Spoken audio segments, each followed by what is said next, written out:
Well, hello, everyone, and welcome to another edition of Manigan's Movie Music with who else but me, Reese Manigan. I hope you guys have had a really good week and a very bizarre weathered week. We've had cloud, we've had rain, we had thundering, pouring rain this week, and now we've got sunshine. But I hope you guys are good, hope you're having a really good Friday morning, and I hope you've tuned in to start your Friday morning by listening to Manigan's Movie Music. Not only will we be playing more movie scores, but you are in for a real treat because I do have a special guest with me today who I'll be introducing very soon. But also, I'll be reviewing the movie The Ugly Stepsister as well. Yes, at last, there's another new movie review coming up. And also got some exciting updates as well about the work that I'm doing at the moment involving the bucket and everything else, which I'm sure you guys are really looking forward to listening to. Okay, but first, let's get on with the first track. And this one is a very nice, familiar one. I'm sure everybody's going to love this one. How about a little bit to start off with Harry Potter?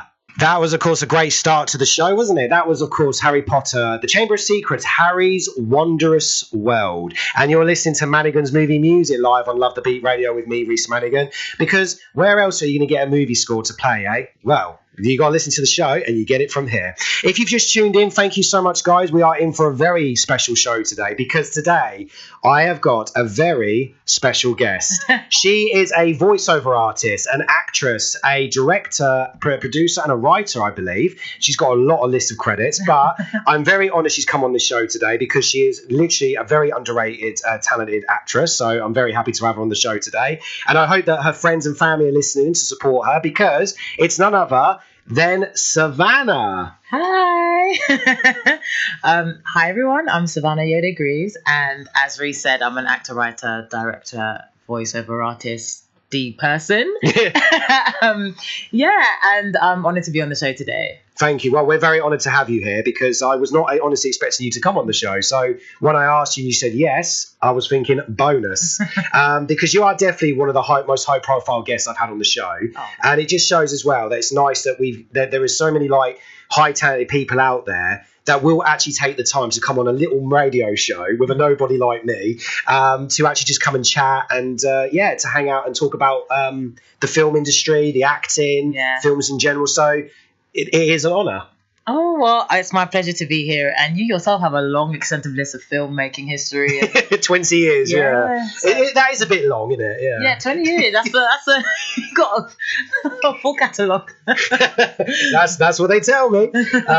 Anyway, but on the serious side, again, thank you so much for being here. So, Savannah, as you've got these credits, director, voiceover, actress, everything, the one question I want to go ask you is, I was preparing for this, what is the first one of that category that you wanted to start with? Oh, I started with acting. I think I did the typical like actor turn writer, director after the fact. I when I was younger, when I was a kid, I was like, oh my God, I want to be a Disney child star. And then, I was like, oh my God, I'm going to be the next Kiki Palmer. And then, literally, and then reality hit. And I lived in the UK and the opportunities for, I guess, that kind of stuff when I was younger wasn't the same. I do remember like lots of casting directors going to school for like the Harry Potters though, like the occasional. Oh, that's a coincidence. Yeah, you just played Harry Potter now. Yeah, I do remember a few like open casting calls for that, but we didn't have many like open casting calls. No. Unless it was for a Harry Potter or like a Billy Elliot on stage and right, all that kind of stuff. That I can remember. So yeah, I started off acting. I went to like Saturday like stagecoachy thing, and then was in the occasional school play and all that stuff, and then I went to university instead of drama school. Nice. Which is like, ooh, why did you do that? Well, I went to uni. Yeah. Because usually people are like, if you're an actor, you need to go to drama school. And obviously came from like that generation where it's like, go to drama school or else. Well, that sounds like a threat. I know. They put a gun to your head. Go to drama school or else you're never going to make it. Literally. Your family or mine if you don't go to drama school. Literally. But I didn't. I defied the instruction, and I went to university. I did English and drama, but actually, it made a lot of sense for what I'm doing now in terms of the writing, the directing, because I directed a few musicals out there. Like, nice. I was part of Stage Society. I went to Edinburgh Fruit. Like, I did lots of stuff and like filming stuff. That's incredible. I had a radio show at uni. I was out there. So yeah, I just was able to do a lot of different things, be very creative, and then it just made a lot of sense for me coming full circle, like just before COVID and during COVID. I can't believe which was 5 years ago now. I know. It's mad, isn't it? It's mad. Yeah, it just forced me to kind of like pivot and diversify, just because we were all kind of like grounded, nothing was happening, sets were closed. And there was so much uncertainty in our indindustry that I was like, right, I've had these ideas, let me just put pen to paper. And then I came up with the horror short called The New Girl. Nice. And had the script, and I was like asking questions. I thought somebody else would direct it, and then I was like, actually, I can direct this. Maybe potentially could I? And then ask question after question after question, and then it was kind of like a snowball effect, and then I made it 2 years ago. Amazing. Well done. Thank you. And obviously, how I found you was in the stage. Was it called Expelled or something? It's called The Lesson. The Lesson. Yeah. I don't know why I said that. I do remember Close. the stage. Yeah, close. But I saw you in that, and you were absolutely amazing. Oh, You were literally you. the star of the show. I'm not trying to make anybody else jealous, but you were. Oh. And but I just loved your character and everything. The comedy was really good. And with me, if I find something intriguing, I've got to go and check this out. So maybe it was just that vibe. You know what I mean? I just thought, I'm going to go and check this out. And I saw it, and you were absolutely brilliant. And I was like, luckily when I got this radio show, and I was looking out for guests, I was like, I've got to get Savannah on my show. Oh. And luckily when you said yes, I was like, oh, she's going to do it. There you go. This year's definitely my year. Yeah, it was called The Lesson. It was at Theatre 503. Was it like a year and a bit? It was about a year ago, yeah. I think it was Yeah. last spring, summertime? I think it was last January. January. Was it? I think it was Jan or Feb.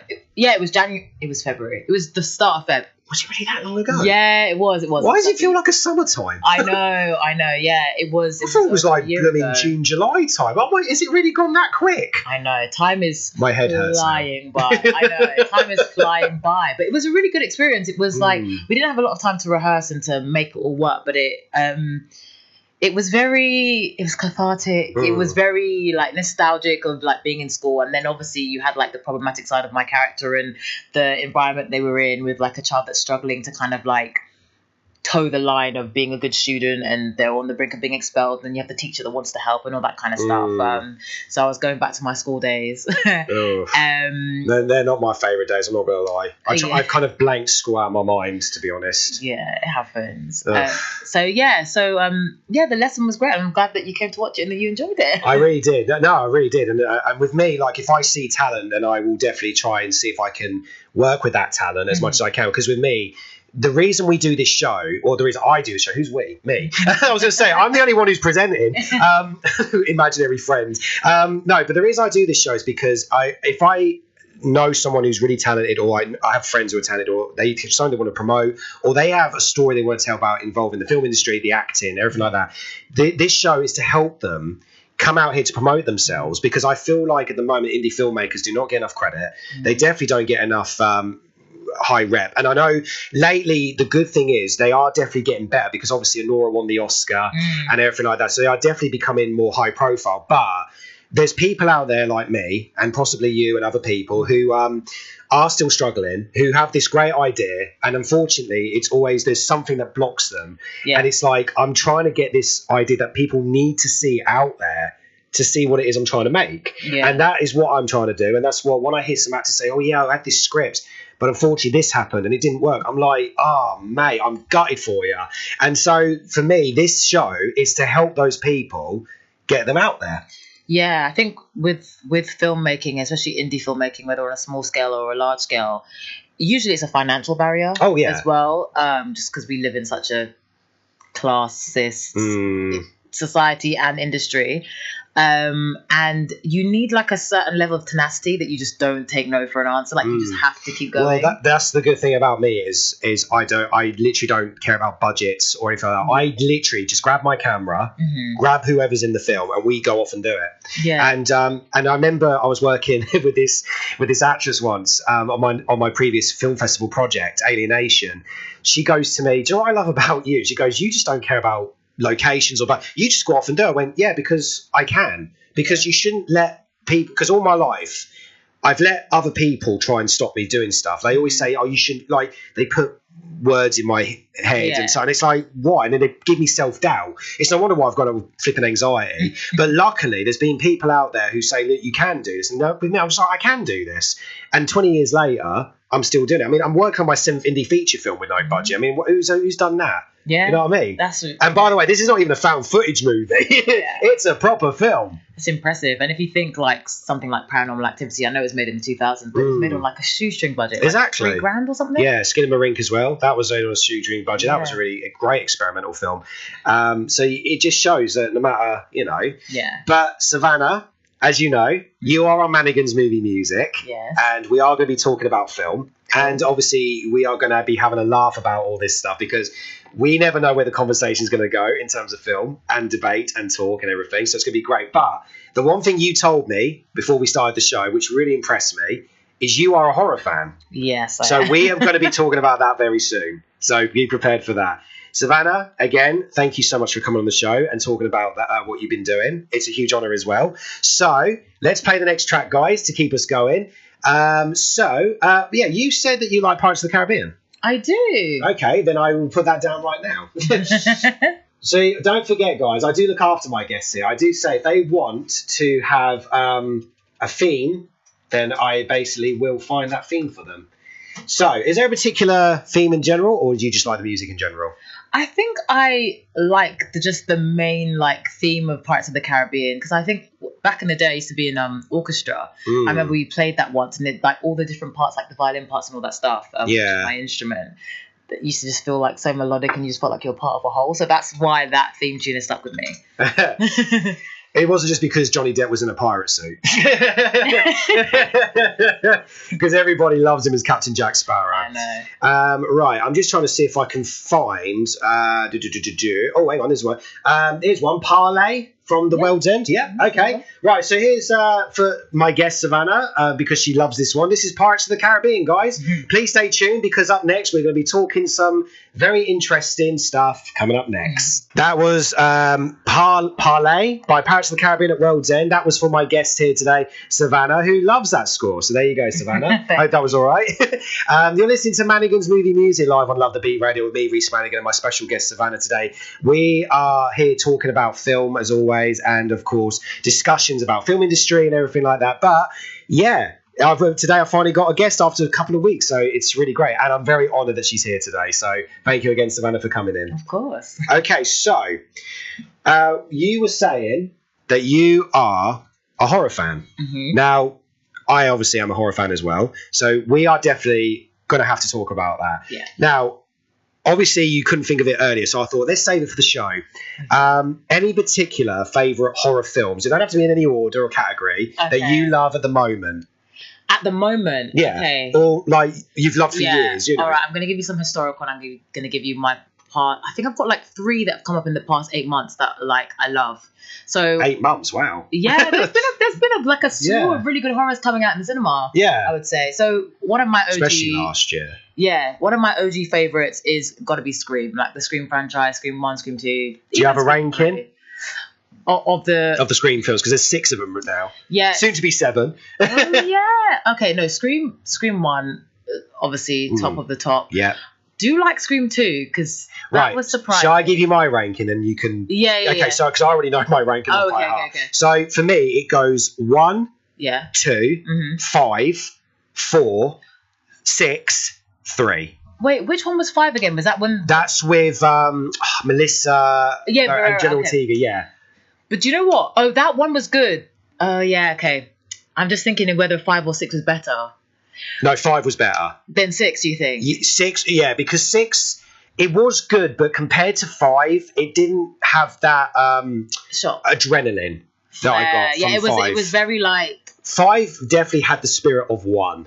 That's why I loved it. Yeah, it did. It was like a fresh reboot. Yeah. But do you know why I love 6? Because it was New York set. It was city. Yeah. They kind of broke it out of its mold of being in one confined small town or campus or whatever. And it was you're in the city now. It's scary. There's loads of people and you're still not safe. Exactly. You think that you're going to be safer in a big city if there's a murder on the loose and you're just not. I don't think anyone's safe if there's a murder on the loose. Who's that? That's Bob. He's the murderer. Yeah, don't go out when he's out because it's not safe. But when he's at home, you can go out. And I feel like New York is perfect for that because it's just insane. It's an insane city. So yeah, I think I kind of agree. With your ranking, but 4 I'd put last maybe. Okay. 4 I'd put last. 3 I'd sprinkle somewhere in there because it's like it wasn't the same as 1 and 2, but No. it still feels more nostalgic than like. Yeah, you know I what I understand that. Yeah, but the third one kind of bored me more. Plus, what Yeah. was up with Gail Weathers' hair? Scares Oh me. yeah, that was when she had that random fringe. Yeah, no. What the hell was that all about? Gail was having a wardrobe malfunction. That's all. Oh, well, that's probably not real hair. Then it's probably a wig. Probably.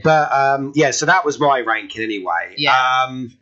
And what was I going to say? What other favourite? No, when you said about Scream 6, there was something I was going to say, which would have been an interesting concept. So with Scream 6, do you remember at the very beginning, spoilers by the way, if you don't want to know this, do you remember at the very beginning when the blonde girl gets killed and we reveal the killer?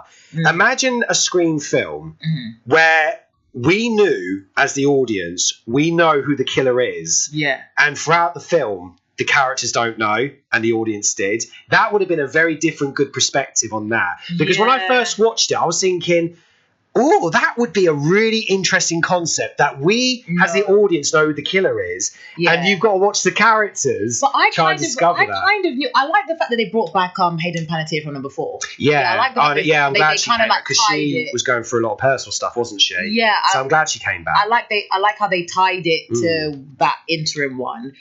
Because was Sydney in it? Was she on the phone? Sydney was not in the 6th one, no, because they had a dispute over payment and apparently stuff. She's coming back though. Well, yeah, because Kevin Williamson's taken over the franchise. He created it. Yeah. And so when he's director, I was going to say, I'm really happy he's directed because the guy is a genius. I mean, script writing. I mean, not only did he do the Scream franchise. By the way, he actually didn't write Scream 3. He was executive producer on 5 and 6, and he wrote. I know he did last summer the original, and he also wrote a really good movie you need to check out on Now TV called Sick. I think I've heard of that. It's a COVID horror, but honestly, I can't even tell you what it's about. You have to just watch it blind. And oh my God, the ending. Okay, that's good. Yeah. Yeah. I was like, Kevin Williamson still got it. Yeah. He's still got it. He's a genius. Yeah. No, okay, I'm definitely going to check that one out. So I think Now TV. Yeah. Yeah. If you've got Now TV, check it out. I feel like, so Scream franchise is up there. It depends. Do you know what? For me, with horror films, I have to do it by like the decade or like the subgenre. Because I feel like slasher-wise, it's going to be Scream. If it's like supernatural or something, it's going to be like, if it's 80s, it's going to be The Faculty. I'm just thinking 90s, what would it be? If it's 2000s, it's going to be something else. But I feel like I like split my categories I up. think, to me, if you don't mind me just jumping into that, my favourite horrors at the moment have come from the 2010s onwards because I feel like the horror genre has definitely taken a better turn since we had... Right, so there's a list. There's Get Out, there's Midsommar, amazing. Hereditary, It Comes at Night, Strange Darling last year, The Substance. That was good. Babadook? Maxine, Babadook. Yeah. Oh, Babadook scares me. X and Max, that's good. And Pearl. I haven't seen Maxine, but I've seen Pearl. Maxine's good. Yeah, Pearl was my favourite so far. Yeah. X was fun. Yeah, X was very fun. X was really fun. I do like a 70s, like... camp like fever type of vibe. Have you ever watched, it's a very controversial one, it's a very old, it's called Sleepaway Camp. Sleepaway Camp? Sleepaway Camp? No, probably okay, because that one it's like the ending to that really got me, that one. So there's that one. There's so many we could pick and choose, but so in terms of like, okay, so what's the most? Did you watch Sinners? Did you say you saw Sinners? Yeah, Sinners. Yeah, so if we're talking like now, so my favourite of the year so far is going to be Sinners. Did Speak No Evil come out this year or last year? Speak No Evil. That was that was 2023, wasn't it? Or 24? No, early 2024, I think. Yes, that was Speaking of, I'm talking about the British one, not the Swedish one. No, that came out last year. Yeah. I've seen both. Oh, okay. The original though is better. And darker. That's Swedish horror is amazing. That's on Shudder. But yeah, the James McAvoy one, that was quite fun. Yeah, he's good. He's so good in it. I mean, the film, a bit blandish, but he made it work. It was so unnerving. Like, you can tell it's European He's so inappropriate. Like, yeah, honestly. You're like, what is his deal? And then you're like, oh, okay, this is getting insane. Yeah. We don't know what his deal is at all. Yeah. He just goes around doing horrible things with children and, you know. Yeah, he's insane. And then Also, Heretic. Oh Hugh God, Grant, yeah. that was good. Iterations. Yeah. Diverting the original source material. Yeah, I Have you ever loved it. played I was the like, Parker's Hugh Grant, game? you're in your horror bag. You're in your horror bag, and I love it for you. Yeah. Yeah. Heretic was one of my favorites. Do you know what I loved about that scene though? I could have just watched Hugh Grant talk about iterations for the whole thing. Yeah. He really just nailed that whole scene. Yeah. Because he had the same delivery that he has in his like rom-com era. Like it's not like he changed. It's Bridget Jones gone rogue. It's not like he changed his acting style. It's just that like it just in that scenario, it was like, oh my God, this man is insane and he has no one to tell him. Like it's like when he was like, do you still believe that my wife is in the kitchen cooking? Like, do you still believe? Like, can I ask you a question first? Yeah. Do you believe that my wife is in the next room? Oh my God. Despite all the other odds, despite the absence of the blueberry pie. If you still believe she's in there, I'll go ask. But I really want you to believe about your beliefs. Yeah. So I could do that all day. Because he was like harmless but scary, and then suddenly he got insane. Like he switched, and that was like mad. Yeah, Heretic was great. Speak No Evil and Sinners in the past 8 months have been my top 3. Amazing. Last year there was a film that you definitely need to check out. Go into it blind. Don't watch any trailers or clips or read about it. It's called Strange Darling. I actually got requested by an American contact. She said to me, "Has Strange Darling come out in the UK yet?" I went, "No." She went, "Go and watch it. Don't." Right. And I was like, "What's it about?" I said, "Okay, don't tell me what it's about, but what genre?" She went, "Horror thriller." I went, "All right, I'm in." Okay. And funny enough, my missus was ill at the time, and I really wanted to go because there was only like one showing in my local cinema. And I said, "Can I please go and check this out? Please, I need to go." She was like, "Yeah, go on." You go. So she left me, so I was able to leave. Who's the guy? And I don't know the director's name, but oh my God, the film. I went into it totally blind, watched it, and I came out with my jaw dropped, and I was just like, that film blew my mind. Because what I love about it is, without any spoilers or anything, you watch it, and what it goes in a very different direction, different order, and you'll watch it, and then you'll go. So first you're like, oh, this is happening. Then halfway through you're like, okay, and then when the ending comes, you're like, holy. Yeah. I like a film like that kind of like it shocks you. Is there a resolution at the end though? I'm not going to say. I'm not saying anything. Because sometimes you watch a horror and you're like, damn, they all really died. Like there's no resolution. There's no like there's nothing to tie it together. It's like, oh, it's going to end like that. This just really, the film, I will just say this, the film twists your mind. That's all I'm going to say. Okay. It just twists your mind. And oh my God, I came out of the cinema and I just was speechless. And I said, that is a sort of film that I would love to make. Fair. So, yeah. Was it American? It is American. Fair. And it's good. There's a couple of well-known actors in it. In fact, the guy who's in it, I'm not going to say his character, but there's a guy in it. He was in the Smile films. And he's done quite a few thrillers as well. I feel like I know who you're talking about. Is he the guy with like a little mustache? Yeah. He's like a horror. He was in Jennifer's Body. Yeah. Yeah. No, who you're talking about. Yeah, he's in it. And I can't say who his character is, but he is like so good in it. He's so good. Oh, yeah. Okay. But honestly, Strange Dark. I mean, I wish I could say, but I can't. You have because my American content said go into it blind. I did, and I came out super happy. I think it's on Amazon to rent. So if you've got Amazon Prime, definitely give it a rent and watch because it's an hour and a half of adrenaline. Okay. Do you know what? There's a film actually that I watched. Must have been 2023 now, but it came out 2024. That I don't know if it ever made it to the UK in cinemas. Maybe it had like kind of like Strange Darling, like 1 or 2 like intimate release. I don't know why they do that. But it was one of the final film features that they showed at Screamfest because my short got into Screamfest in 2023. Thank you. Just applauding there. And I remember watching it, and I was like, and it felt like Scream. It felt like that kind of like 90s era of kind of like I Know What You Did Last Summer meets Scream. Is it Heart Eyes? No, it's called Departing Seniors. Departing Seniors. No, I didn't see that one. Departing Seniors, no. Departing Seniors, and it was pretty good, and it was fun. It was campy. It was like, what can I compare it to? I just feel like it was like reminiscent of the Scream era and like campusy and schooly and stuff like that. It was kind of like a refresh of that type of genre. It was pretty good. I don't think I've seen that one. I probably haven't even heard of that one yet, so I'll definitely have to look it up. It was funny. It was funny. It was fresh. And what can I say without spoiling it? Nothing at all. Yeah, literally nothing at all. But it was a slasher. It was a Yeah. whodunit, and Okay. it had like a Mexican queer lead, Okay. and it was really fun. Really, Okay, really fun. interesting. All right, well, I'll definitely have to keep an eye out for that one then. But just so you know, my favourite horror movie, of course, is none other than The Shining. It's a classic. Yeah. Kubrick is my favourite director of all time. I mean, why is he not? He's a legend. My second favourite film that I love that he did was A Clockwork Orange. That was good. That's a great film. And Yeah. my third is Silence of the Lambs, which, of course, is an absolute amazing. This was another film that I would love to sort of make. But there's another underrated film, which is my fourth ever favourite that no one's ever seen that I really want people to check. No one's ever seen. It's called, because every time I've said you've seen it, no one's ever seen it. It's called Thoroughbreds, and it stars Anna Taylor-Joy. Yes, and Olivia Cook. I've seen that. Oh, I've seen that. Yes, finally, someone who's seen actually that. seen that movie. Yeah, that was like, Finally. that's such an under the radar film. Oh, I love it. Very niche. It's so good. Yeah. It is so good because that film has inspired another project that I really want to make. Yeah, Thoroughbreds is good. Olivia Cook's amazing. Oh, I've met her. Have you? I met her at the Comic-Con because I'm in love with her.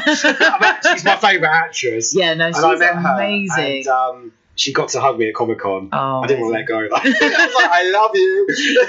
Yeah, no, she's amazing. proper talented, and Hope even I can get on even the show before one like even before like House of Dragon, like some of her early stuff. Even do you know what the first Bates thing I saw? Motel. That's it. Yeah. That's the first thing I saw her in. so I didn't even know also- she was British at that point. Neither did I, but she's incredible. Yeah, Bates Motel, Ready Player One. She also done the guy. What was the music called? Where he's the drummer and he goes deaf. Metal. Sound of Metal. Sound of Metal. Okay, Yeah, she also done a film with Jack O'Connell, who was in Sinners, called Little Fish. Okay. That was a COVID movie, or based on a COVID film, but that was really emotional. And every film she does, she is so mesmerising. Yeah. Honestly, and she makes those movies. Yeah. Like, even Ready Player One, it's not a great film, but she's the best thing in it. Also, the Shining scene. So there's loads of like stuff that she does that and of course Anna Taylor-Joy. I mean, my God. I mean, nearly every film she's been in has been one of my favourites. Split. Oh yeah. The Witch. Yeah. Oh God, she's done so many. Even like TV stuff like The Gambit. Is it Queen's Gambit? Queen's Gambit. Yeah, best TV series since COVID. Everyone binge watched that. That was really good. That was incredible. She's very captivating. Like she's amazing. She just knows what she's doing. She's amazing. She's got real command She's of the literally today's Audrey Hepburn. Yeah. That's what I'd say. Yeah. She's literally today's Audrey Hepburn, because Audrey Hepburn was the goddess of the 1900s. She's the goddess of the 2000s, definitely. Yeah. I can just see that. I can actually see Anna Taylor-Joy being in a remake of Breakfast at Tiffany's. Yeah, I can definitely see that. Although, no, Mickey Rooney stereotypes, of course. Yeah. Can't say that, Anyway, I think we've talked about quite a few horror films now, so let's take a little time to have a bit of a breather. Let's get some tracks on. So, guys, we're going to play a couple more tracks, and then we'll be back after these. That was, of course, a very nostalgic one. The Great Migration by The Land Before Time, by the legend himself, James Horner. And today you're listening to Manigan's Movie Music, both me, Reese Manigan, and my special guest today, Savannah. Because you said so nervous, Savannah. So cool, Savannah. Anyway, Savannah, you enjoying the show so far? I am. I'm having a great time. Amazing. That's what we like to hear. Great vibes, great fun. That's what it's all about. Okay, so upcoming next, we need to review the movie The Ugly Stepsister, which I cannot wait to talk about. By the way, which is another horror. I've just got so much I just need to talk about later on in the show, definitely.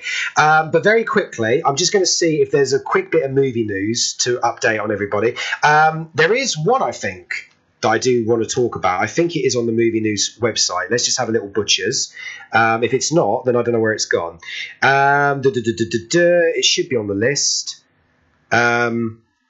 Oh, no, it isn't. Okay, then I'll just talk about it now. So the good news is, if you're an Alien fan of the Alien franchise, you'll be happy to know that finally we got an announcement of the release date of Alien Earth coming to Disney Plus August 12th.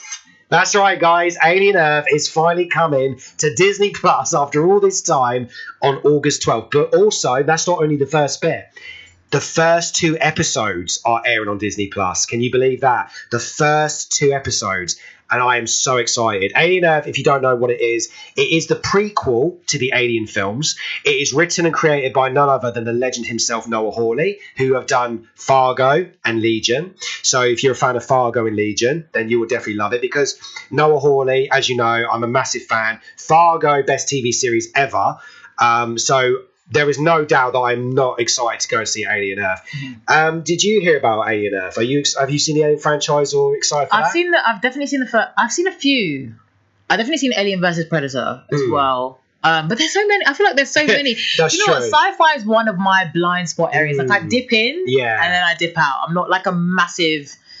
Because is Prometheus one of them as well? Is Prometheus one of the prequels? That's a prequel as well. But what Alien Earth is, it's set more before the first Alien movie, and luckily, I mean, there might be references to Prometheus and whatever, but the difference is what Noah Hawley's done with it is he set it on Earth. So this creature has landed on Earth, and not only that, he's even teased there's going to be 5 different species coming on the series. Oh, wow. Yeah, so wherever he's bringing, I'm excited. And also, this is a bit of a surprise. Not only has he got a few familiar faces who he's worked with on Legion and Fargo, but none other than British legend Ade Edmondson is going to be in the series, who, of course, is my hero. Wait, is Alien Earth a series? In the Alien series, Ade Edmondson. Okay. Who was in Bottom, Young Ones, which is a series that I grew up with, and that's how I got my comedy. But, yeah, I mean, the man's a legend, and I can't believe he's actually going to play a main character in Alien Earth. When I saw the picture, I was literally gobsmacked. I couldn't believe he's going to be in it. So if he's going to do it, then I am all in. But the question is, this is what intrigues me. Because as we know, Alien does have a tendency to use AI. So the question is he going to be human or is he going to be robot? So that's what I'm really intrigued with. So this is going to be really interesting because I can just imagine it being like Ian Holmes' character. There's something about that gives me that sort of sense. But saying that as well, there's another great bunch of actors involved. Rich Majori is going to be in the series, and she was in Fargo season 5. She was known as playing the first sort of American Asian cop in Fargo, but my God, she was amazing. Like, she pulled off the Minnesotan accent amazingly, and her character was top-notch amazing.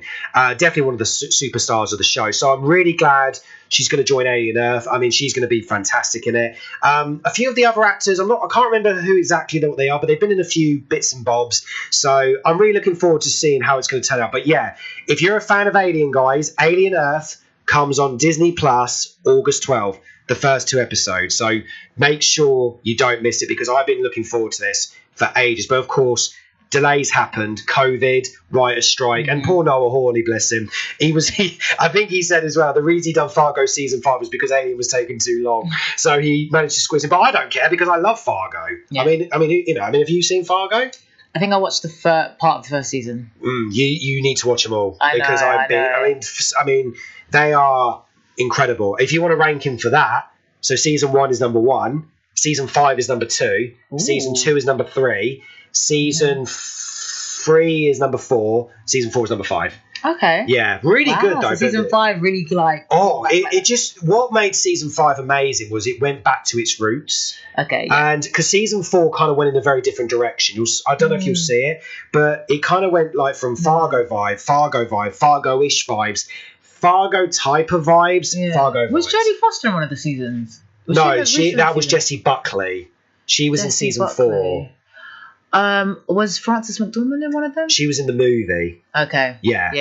Because it's based off the movie. Yeah. Okay, that makes sense. But you don't really have to watch the movie to watch the series. They are set in the same universe, but no characters from the movie come in the.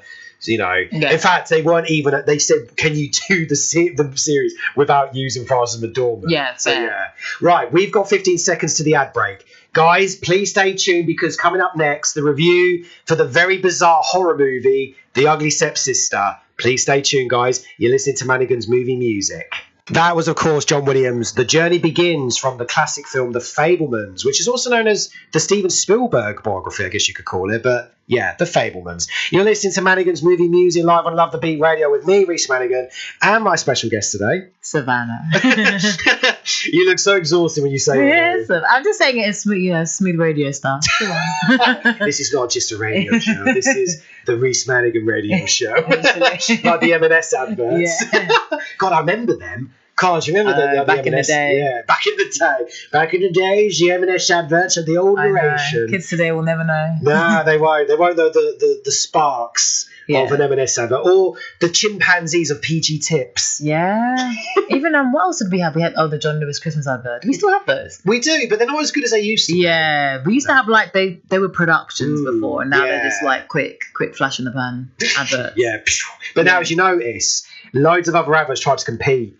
You know, like Sainsbury's or and the McDonald's as well. Like, yeah. I mean, what's all that about? Oh, if you have a McDonald's, your sister will love you again.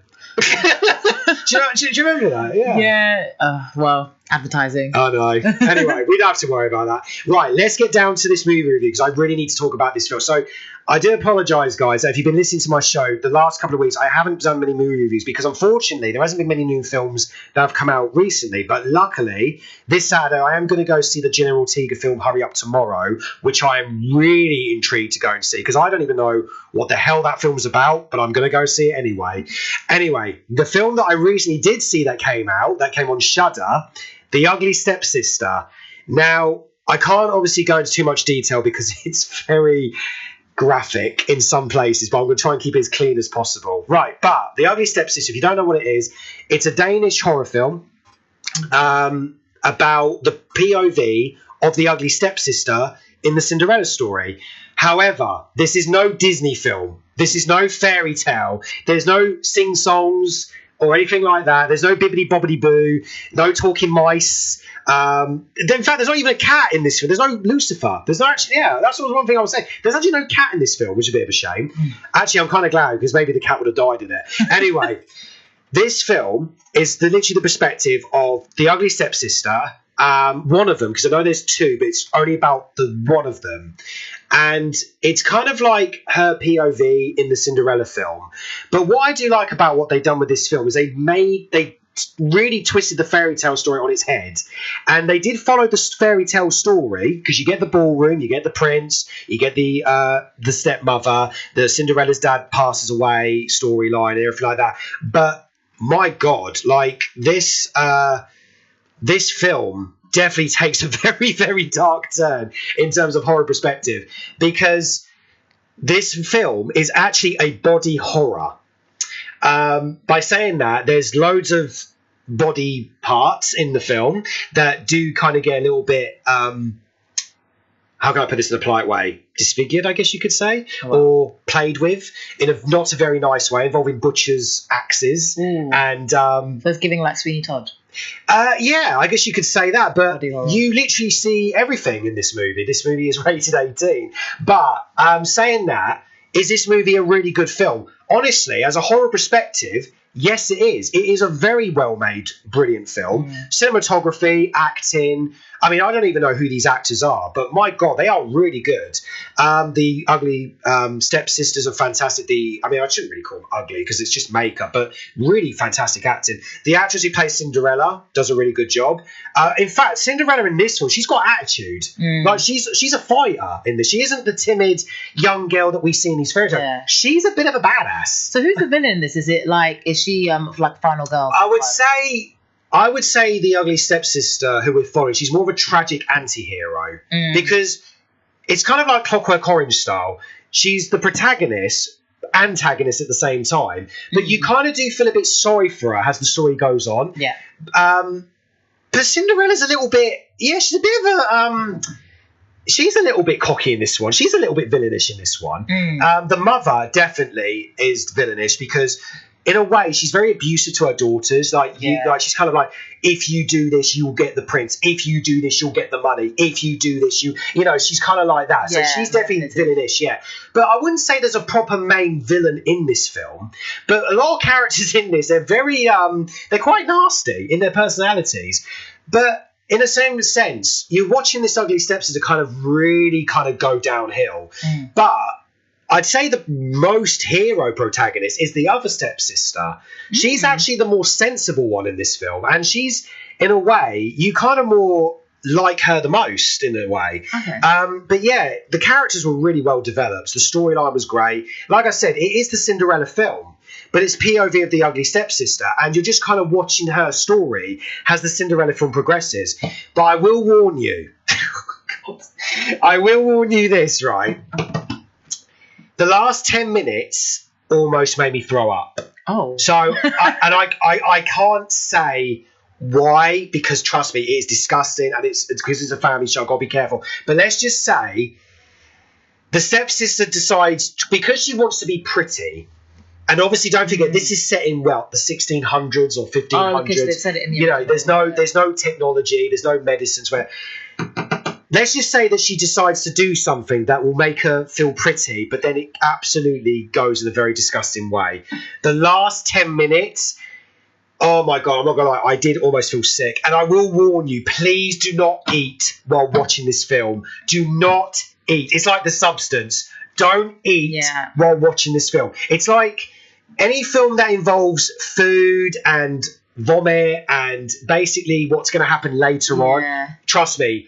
Do not. I was lucky to sense my vibes not to eat while watching it, because the last 10 minutes I was like, oh my God, I'm going to be sick. Yikes. So yeah, just brace yourself. It's not for the faint-hearted. But if you don't mind all that, you're going to have a great time. Yeah. But trust me, the last 10 minutes really got me. Yeah. And after that, I was like, okay, let's put on a Disney film now. We'll put on something more nicer than this. And if it's European horror, they're never afraid to go there. Like, no. If it's Danish or Swedish, anything like that. And that's why I praise horror, they take it all the way. There's loads of films I've done. I mean, there was a film called The Hatching that done a similar thing. That's a Swedish film.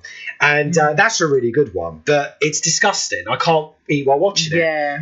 There's another one, Raw, which is a French horror. It's a great horror, but it's disgusting. Yeah. And there's another one, T-Tane, which is another great French horror, but it's really disgusting. Yeah. These are films that you just cannot eat while watching. I think the only movie I was allowed to eat while watching, which is a South Korean movie, was probably Parasite, because luckily that wasn't disgusting. That wasn't body horror. But that's what I mean. Not all foreign horrors go that direction, but... Oh my goodness, The Ugly Stepsister, that did not hold back. That did not hold back. Oh, wow. I'll definitely give it a watch. Did you watch it in the cinema? No, it came out on Shudder. Oh, okay. So it's on Shudder. It's a brand new film. Definitely check it out if you're into horror. But I'm just warning you guys, do not eat while watching. Please, just don't, because seriously, if you do, it is going to literally make your stomach turn. Yeah. And like I said, I can't say what happens. I wish I could give you the heads up, but then that's a spoiler. Yeah. Because it's what she does. Because she is basically doing anything she can to beat Cinderella. To get the prince. Yeah, and then she does this really silly thing, and then it kind of, the consequence happens in the last 10 minutes. Is it feet or face? It's more to do with stomach. Oh, okay. Yeah. It's giving self-mutilation. Yeah. But saying you say feet, saying that, even slipper. The poster, let's just say to desperately get her shoe in that slipper. Yeah. Because I was going to say she bends back her foot and just binds it or something. No. Then she does something else. I'm not going to say what. God. Yeah. I told you, it doesn't hold back. Yeah. This is not when I say body horror, there's no bones kicking. There's literally gore. This is more like grim. There's blood everywhere. Yeah. So just be prepared. Okay. It's not totally amazing. But it is, disclaimer of the century. I will never tell a soul. Okay, cool. It's one of those things you have to be there. Yeah, absolutely. But but guys, like I said, if you are a horror fan, I will definitely recommend it. But seriously, just go. That's all I can. I mean, I don't know how many times I can warn you guys. But seriously, guys, definitely check it out if you're a horror fan. So you're definitely going to give it a go. I'll give it a go. Yeah. I'm not a massive body horror fan. Can you do me a favour then? Can you please let me know what you thought? Yeah, I will. Especially the last 10 minutes. God, all right. Because I want to see your reaction, because me and my wife was watching it and literally I just cringed. I was like, oh. Yeah. And she was like, that's disgusting. Yeah. After the disclaimer of the century there, I will definitely brace myself. Because, if it's anything like The Substance. But I feel like Well, no. When I say it's like The Substance, like the body horror. Because it's basically body stuff. Like I said, there's it's basically body part related. Yeah. It's nothing. But saying that, when I say it's like The Substance, it is about a woman trying to turn ugly from pretty. But don't forget, The Substance is set today. This is set in the 1500s, where there was no technology, So no injections, no mobile phones. This was So can you imagine what they had? She gets her butcher's knife out and starts to carve her waist, carve her waist out. I'm not explaining what happens. You're going to have to watch yourself. A mallet and a chisel. Well, let's just say it's not a pretty sight. Believe me, it's not a pretty sight. But it is as a horror, it is really good. Is the prince nice in it? Is he all right? Do you know what's funny about him? His personality, he's kind of like what he is in a Disney film. I'm bored of all these women. And then he tries to find the right one. Then obviously, Cinderella comes along. And then really stuff begins to get darker from there. That's all I'm going to say. Okay. Yeah. Yeah, because I was wondering what they did with his character. Is he still bland and boring? Or is he just like... Do you know what? Him and Cinderella have their... Well, he is there. And there's the prince. He's the prince. Yeah. Hello, prince. But there isn't much to his character. He is, he's the prince. He's a plot device. And the ugly stepsister looks at him and thinks, oh, I want him. And Cinderella then comes along, as you know. And then, there's not really much to say about him. He is just there. Does she get locked in the tower and escape?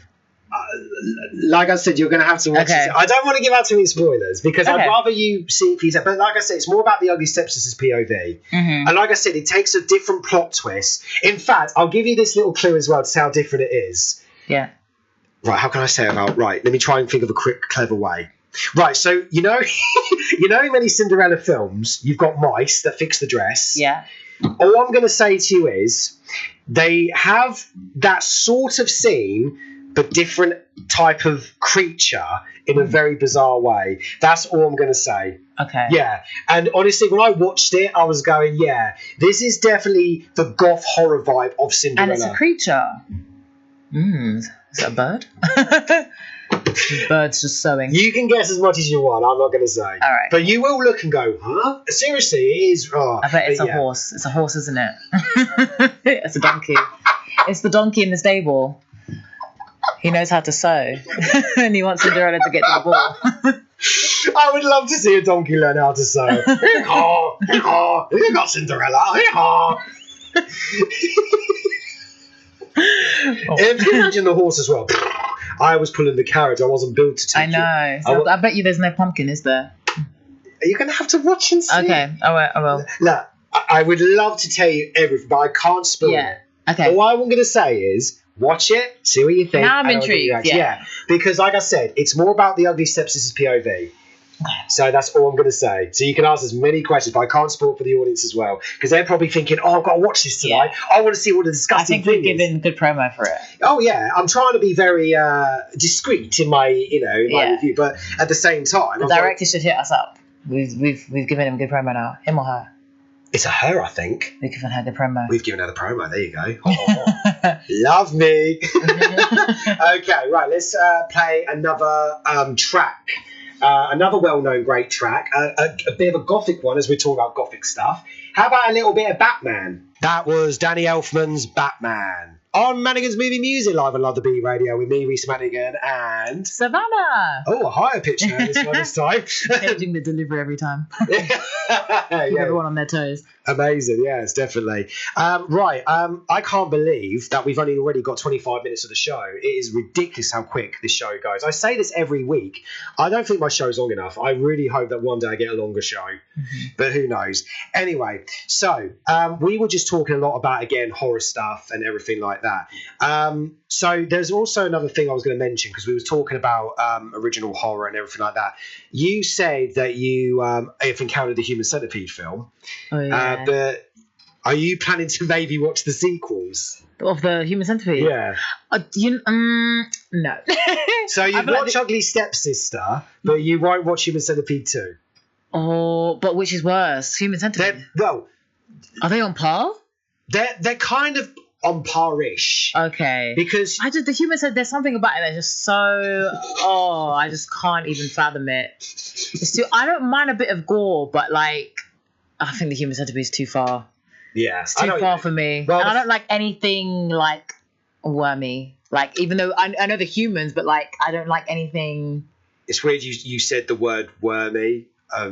because of Ugly Stepsister then. Oh, God. Okay. Yeah, that's the...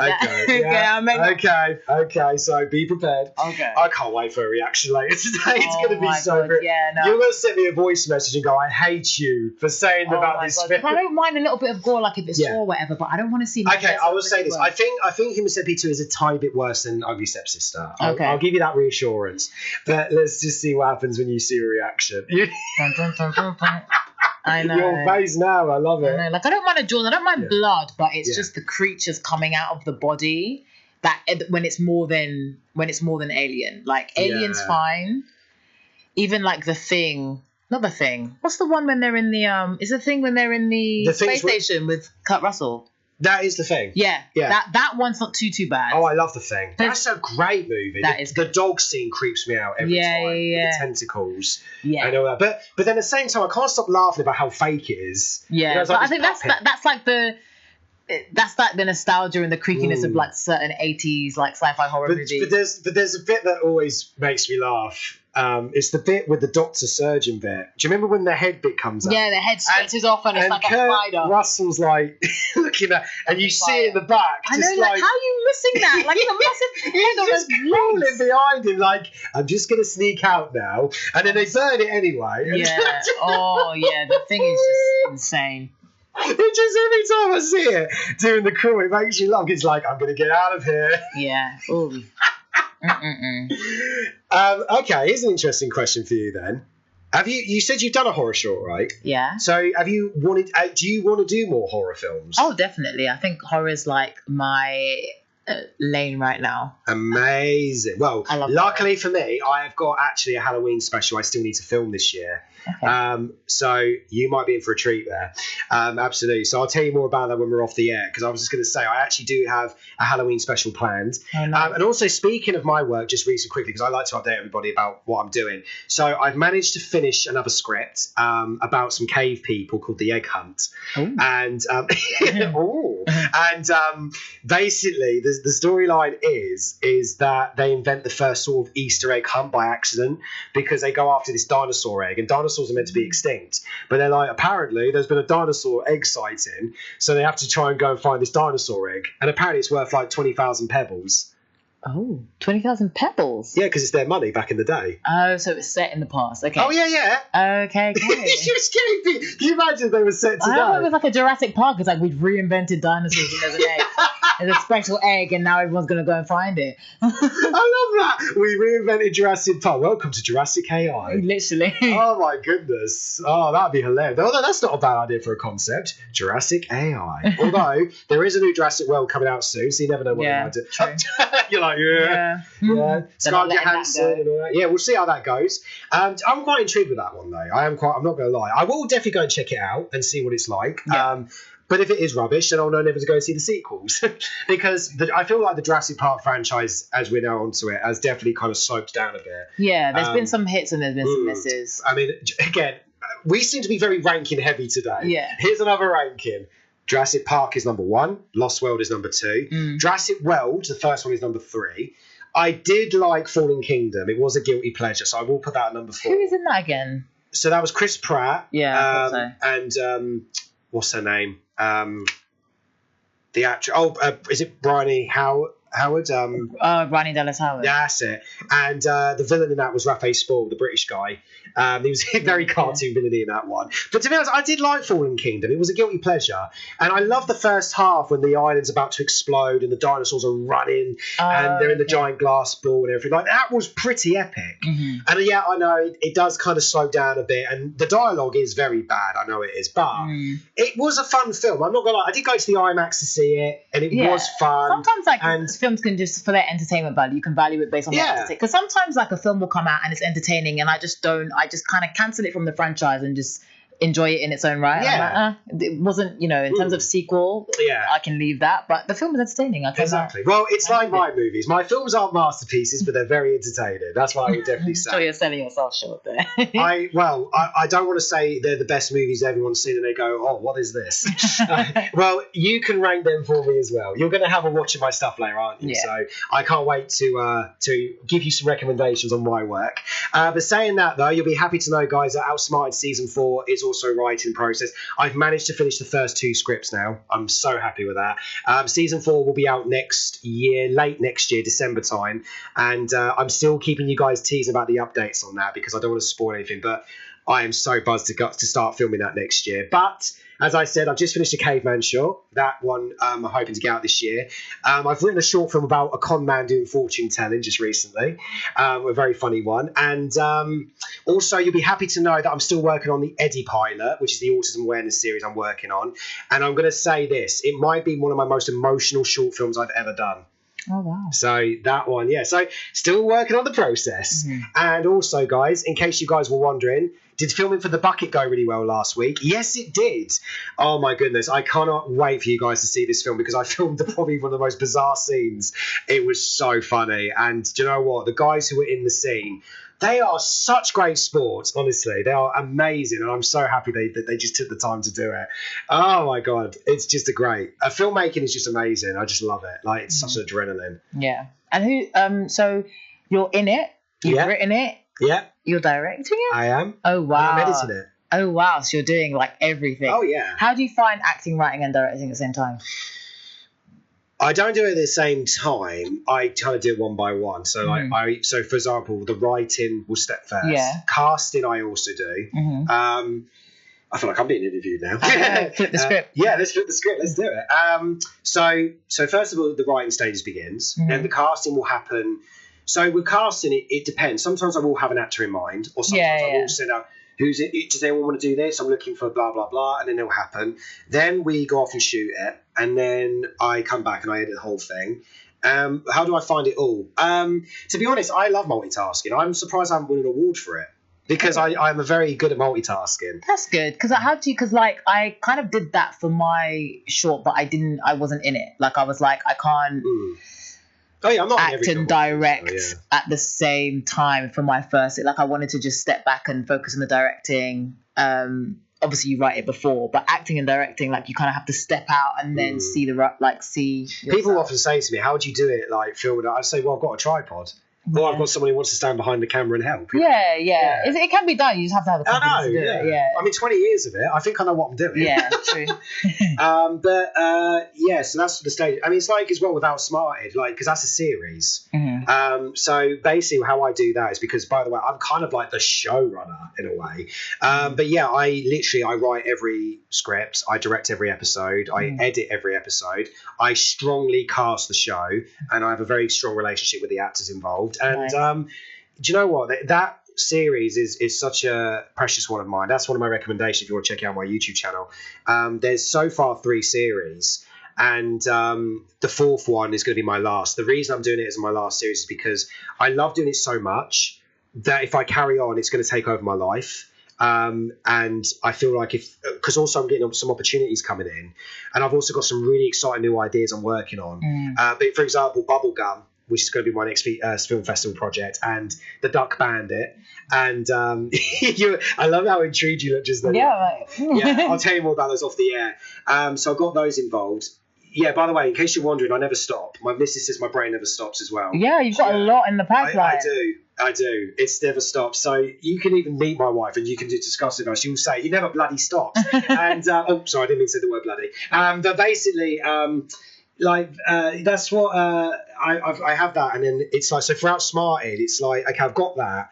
Then I think, well, I've got this other opportunity, so I need to sacrifice an opportunity to do this on. But Outsmarted has done really well, and I think I've done enough. Yeah, 4 seasons is good because you want to stop while it still has the quality that you want to put in it. Exactly. Plus, the episodes aren't very long, as you'll see, but I am making the longest episodes in this next season. Okay. And I really hope that people are excited because how it's going to end, it might surprise people, but I'm not going to say how. Although I was asked a question. They said to me, that someone said to me, would you ever consider doing like what would get you to do another Outsmarted season or a movie? And I said, well, the only time I do that is if I fully run out of ideas and I'm bored out of my skull, and then that's when I'll do it. But then my missus was like, well, yeah, but you never run out of ideas. So she said you'll be like 50 by the time you'll come up with another idea. But I was like, yeah, maybe, but then I'll be too old to play Detective Red Fox. So and but amazingly, funny enough, someone said if you ever, they said it doesn't matter with you because you never age. They said, you still look the same 3 years ago. And I was like, so let's see what happens when I'm 50. That's the thing about being an actor. You can play a certain age forever. Yeah, probably. If I'm stuck like this. You have to do it in 10-year blocks. Yeah. How old is he? He's 50. But he looks about 30. Oh, what's his secret? I have no idea. I'm just going to stay pretty forever. Amen. Okay, we need to squeeze in one more track, guys. And I think the final track should be our most requested one. So, of course, here is none other than The Lion King.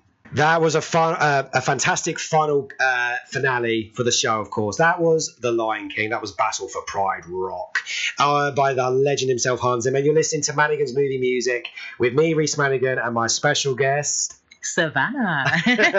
Right, and unfortunately we've only literally got like less than 4 minutes to go, but let's try and squeeze in as much as we can and to talk before we leave. So Savannah, what has it been like being on Manigan's Movie Music? It's been great. I've met a fellow horror fan. We've shot the breeze. We've shot the breeze. We shot the breeze. And I've got a couple of new recommendations, like The Ugly Stepsister, to watch. Even though I feel like that's going to traumatize me, but I will still give it a go. It's like going on a roller coaster, isn't it? You know you're going to come out frazzled, discombobulated, but you still do it anyway. Oh yeah. And then. What else have we talked about? Oh, and then we played Pirates of the Caribbean. I got a request. Yes, you did. Yeah, we've done a lot. We have done a lot. And we're also thinking about hopefully, we will collaborate on a project together. Yeah. She's going to be getting tons of like scripts from me soon. But obviously pick and choose. She's not going to be in every one of them. But if she wanted to be in every one of them, that's a huge compliment. Now I've got a new source of a new director to collab with now. Exactly. That's what it's all about. That's why I keep saying this is what the show is all about. It's about helping each other out and not being egotistic and toxic and weird and, I'm better than them because whatever, you think you're Hollywood, because you ain't, guys, seriously. Honestly. And anyway, you only live once. Make friends, not enemies. You know what I mean? Anyway, because remember, we're all going to die one day and none of this is going to matter. So just enjoy yourself.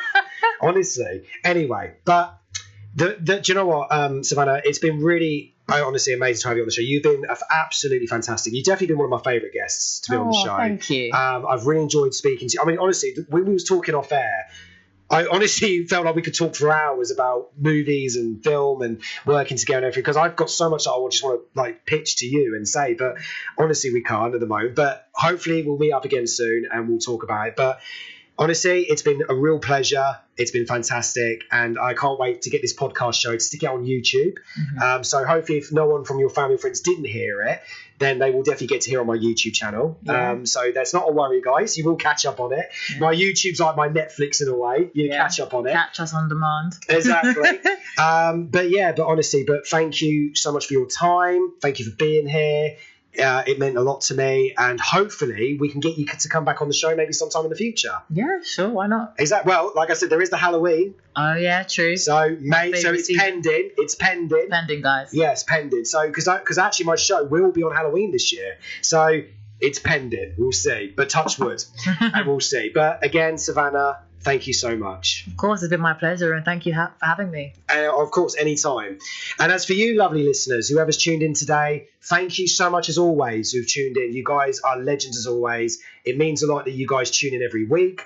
Please tune in again next week. So I do think I've got another guest coming in next week. I don't want to confirm anything, as I always don't, because you never know. So thank you very much, guys. And from me, Reese Manigan, that is a wrap. You're listening to Manigan's Movie Music live on Love the Beat Radio.